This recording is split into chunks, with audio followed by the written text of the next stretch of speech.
నమస్కారం. ఎఫ్డిఎం ఇండియాకి స్వాగతం. ఒక వ్యక్తిని తన స్వంత సోదరులు ద్వేషించి బానిసగా అమ్మేస్తే ఆ వ్యక్తి తన జీవితంలో మళ్లీ వారిని చూసినప్పుడు ఏమి చేస్తాడు? ప్రతీకారం తీసుకుంటాడా లేక క్షమిస్తాడా?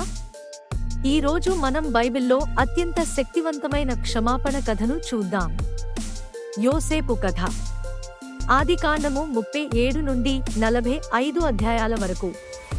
ఈ కథ మీకు చూపిస్తుంది క్షమాపణ ఎంత శక్తివంతమైనదో, ఇది ఎలా మీ జీవితాన్ని పూర్తిగా మార్చగలదో.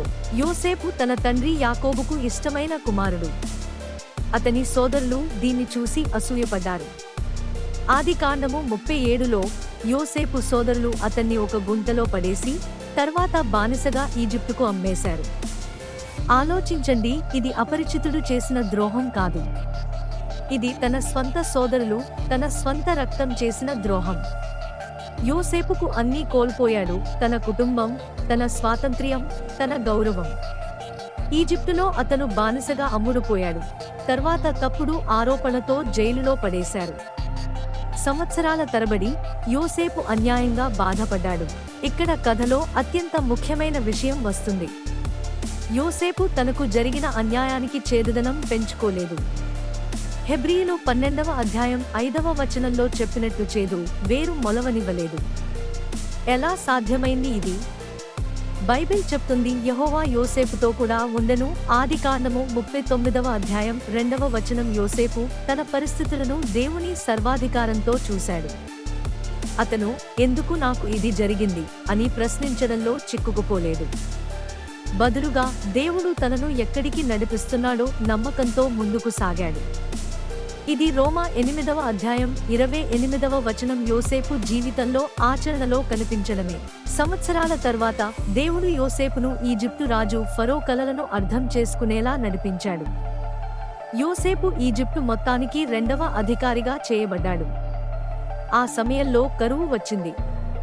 యోసేపు సోదరులు ఆహారం కోసం ఈజిప్టుకు వచ్చారు. వారికి తెలియకుండానే వారు ద్రోహం చేసిన సోదరుని ముందే నిలబడి ఉన్నారు. ఇప్పుడు యోసేపుకు పూర్తి అధికారం ఉంది. అతను వారిని శిక్షించగలడు, ప్రతీకారం తీసుకోగలడు, వారిని జైలులో పడేయగలడు. ఏమి జరుగుతుందో చూద్దాం. ఆదికాండము 45 అధ్యాయంలో యోసేపు తనను తాను వెల్లడి చేసుకుంటాడు: నేను యోసేపును, మీ సోదరుడను.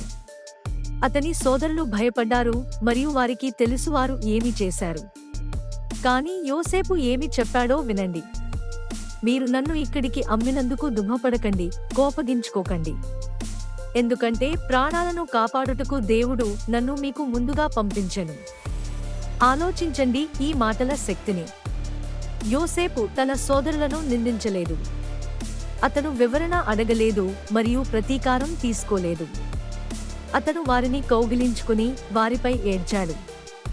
ఆదికాండము 41వ అధ్యాయం 51 మరియు 52 వచనాలలో యోసేపు తన కుమారుల పేర్లలో దేవుని స్వస్థతను ప్రకటించాడు.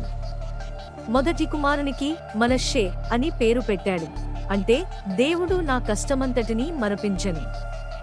రెండవ కుమారునికి ఎఫ్రాయిము అని పేరు పెట్టాడు, అంటే నా బాధ దేశమందు దేవుడు నన్ను అభివృద్ధి పరచెను.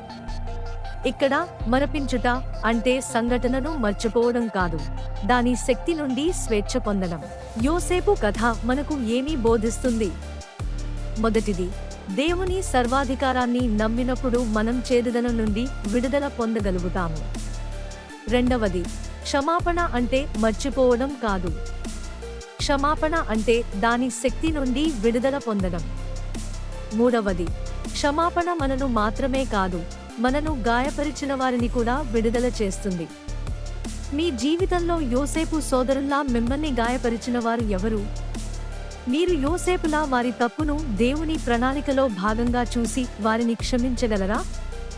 ఈ వీడియో మీకు ఎంకరేజ్మెంట్ ఇస్తే మీ ఫ్రెండ్స్ కి షేర్ చేయండి. ఎఫ్డిఎం ఇండియాకి సబ్స్క్రైబ్ చేయండి మరియు ఇలాంటి బిబ్లికల్ టీచింగ్ కోసం బెల్ ఐకాన్ నొక్కండి. దేవుడు మిమ్మల్ని దీవించునుగాక. ఆమెన్.